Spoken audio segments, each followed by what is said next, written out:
Nous allons voir dans cette séquence comment affecter les codes liasses.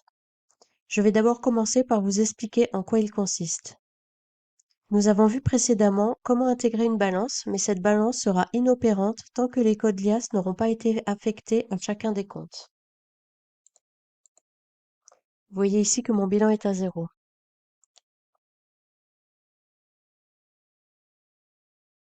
Les codes liasses vont donc permettre d'indiquer au programme comment chaque compte de la balance doit impacter les postes du bilan ou du compte de résultat. Ils vont être constitués de deux éléments, une série de lettres indiquant l'état à renseigner suivie d'une adresse de cellule. BA pour bilan actif, BP pour bilan passif, CRC pour compte de résultat charge et CRP pour compte de résultat produit.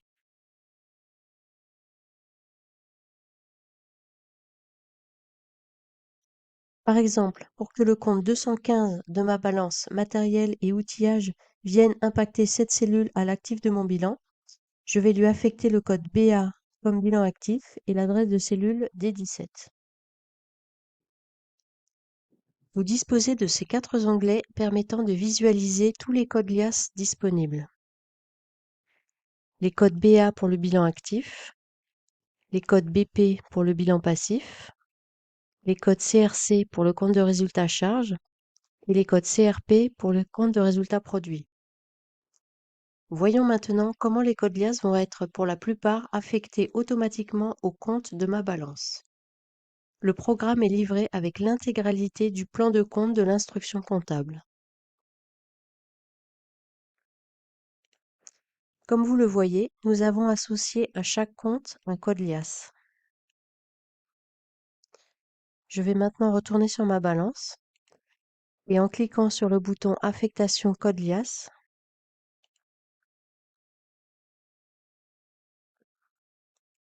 le programme va renseigner en fonction de la racine de chaque compte de la balance le code liasse correspondant trouvé dans l'instruction comptable. Ces codes apparaîtront en rouge. Si vous aviez déjà utilisé notre produit l'année dernière et récupéré votre balance grâce à notre outil de récupération des données N-1, tous les codes liasses des comptes déjà présents sur l'exercice précédent seront automatiquement renseignés cette année. Ces codes apparaîtront en noir. Ici, tous les codes liasses apparaissent en rouge car j'ai pris l'exemple d'une première utilisation.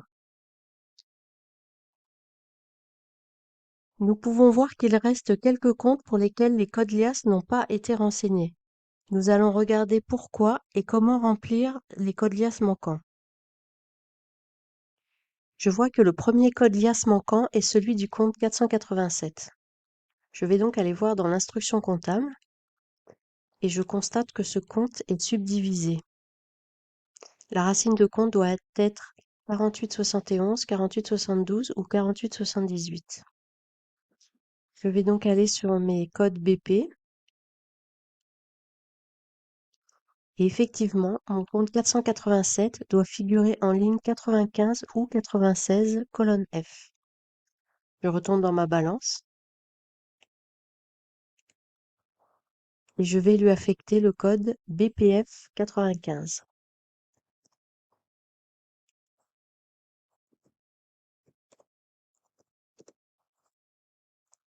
Le deuxième compte pour lequel le code liasse n'est pas renseigné est le compte 60611, électricité. Je retourne donc voir dans l'instruction comptable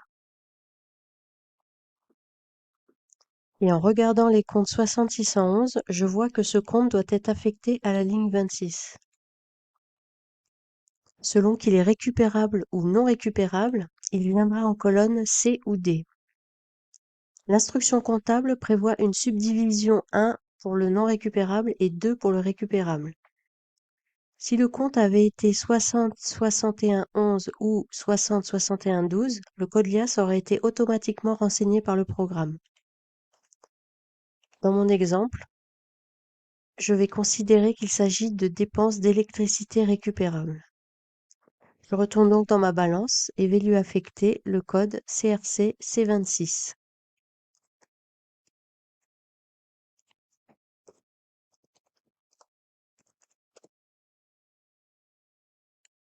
Je retourne maintenant sur le compte de résultat charge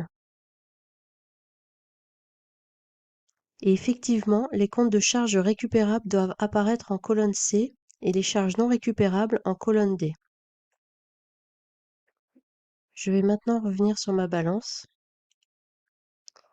Pour information, les comptes de tiers disposent de codes liasses différents selon que leur code est débiteur ou créditeur. Par exemple, les comptes 42, 43, 44 viendront impacter l'actif ou le passif du bilan selon qu'ils constituent des créances ou des dettes.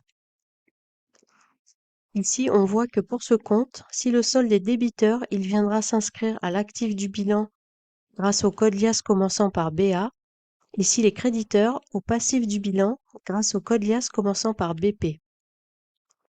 Maintenant que tous mes codes liasses sont renseignés, je vais pouvoir effectuer une vérification de ma balance en cliquant sur ce bouton. Le programme va d'abord s'assurer que tous les codes liasses sont renseignés. Il va vérifier la cohérence entre les comptes et les codes liasses. Ainsi, il va s'assurer que tous les comptes de bilan qui commencent par 1 à 5 disposent bien d'un code liasse BA bilan actif ou BP bilan passif. Pour les comptes de classe 6, il va vérifier que les codes liasses commencent par CRC compte de résultat charge et pour les comptes de classe 7 par CRP compte de résultat produit.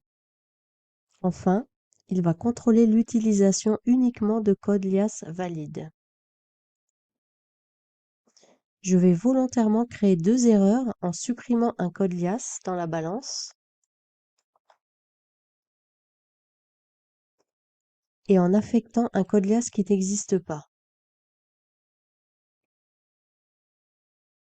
Allons voir sur l'onglet Code BA. Je vois par exemple que le code BAD22 n'existe pas. Je vais aller l'affecter à mon compte 21315.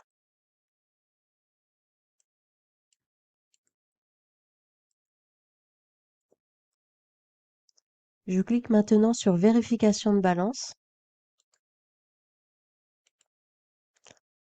Le programme a repéré le code liasse invalide. Il vient se positionner dessus. Je le corrige donc et je relance ma vérification. Cette fois, le programme se positionne sur le code liasse manquant que je complète.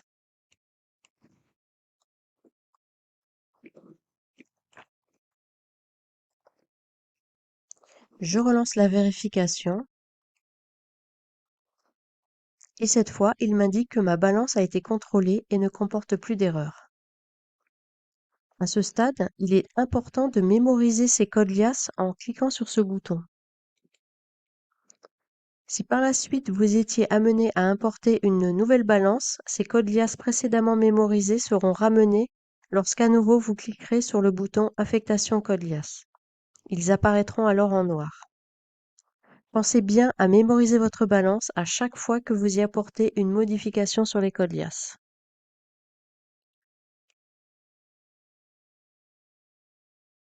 Vos codes liasses ont bien été mémorisés.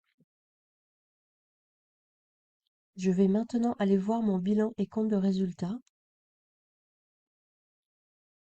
Les codes liasses étant renseignés, les postes du bilan et du compte de résultat sont désormais complétés.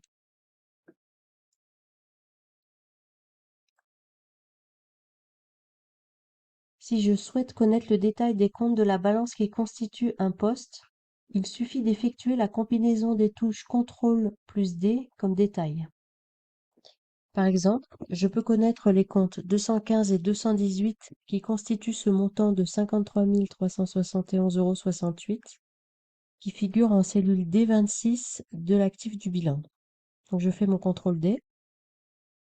Un filtre est appliqué dans la balance sur le code liasse BAD26. Je vois les 4 comptes affectés à ce code. En cliquant sur Annule filtre, l'intégralité des comptes de la balance est à nouveau affichée. En cliquant sur Retour état, je reviens sur l'état à partir duquel j'ai fait le CTRL D, bilan actif en l'occurrence dans cet exemple. Les codes liasses constituent un élément fondamental de notre solution. Il est important de bien les comprendre et de maîtriser leur fonctionnement.